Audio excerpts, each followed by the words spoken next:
A nod here, a wave there, and a heaping pile of fragrant melons vanishes into the back of a waiting truck. It's easy to miss, but if you know what to look for, you might just learn how your favorite farm stand fills its shelves. Welcome to the Loveville Produce Auction, held 3 times a week from April through October. For more than 50 local growers, it's a convenient way to move a lot of wholesale produce fast. Back in the early 2000s, a lot of folks were getting out of the tobacco industry and getting into the vegetable industry, and so they were looking for an outlet. They found one in 2005 when the first auction was organized by members of St. Mary's Old Order Mennonite community. This is a community which does not use electricity, does not drive automobiles, relies on horse and buggy transportation. A good majority, probably 50 to 75% of those have some involvement in agriculture. That includes the auction's organizer, Henry Stauffer, whose farm is just a 3-minute drive down the road, 15 by horse and buggy. Today, Henry's family is busy with the harvest. Though their religious beliefs prevent them from being interviewed or even showing their faces on camera, they let us sneak a peek at their fresh-picked peppers as they're washed, sorted, and packed into boxes. The following morning, it's off to the auction.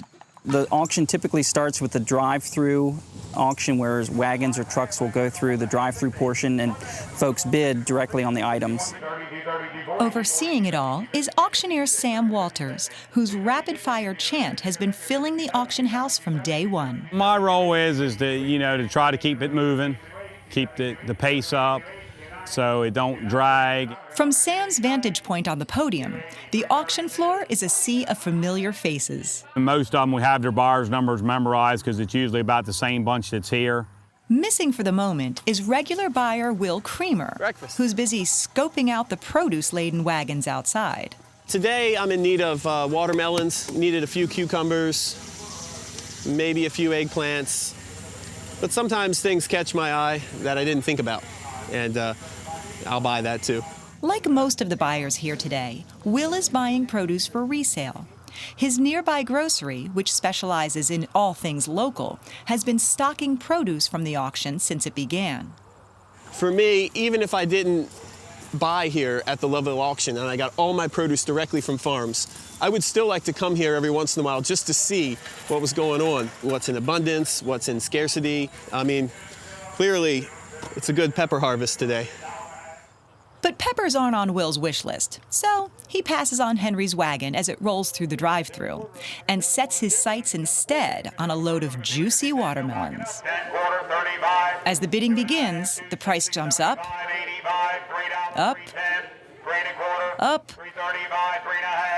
too high. There'll be more. Prices at the auction fluctuate based on supply.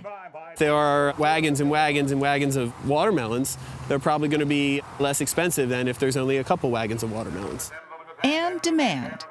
But the demand can change daily, depending on the specific set of buyers at that particular auction. The trick?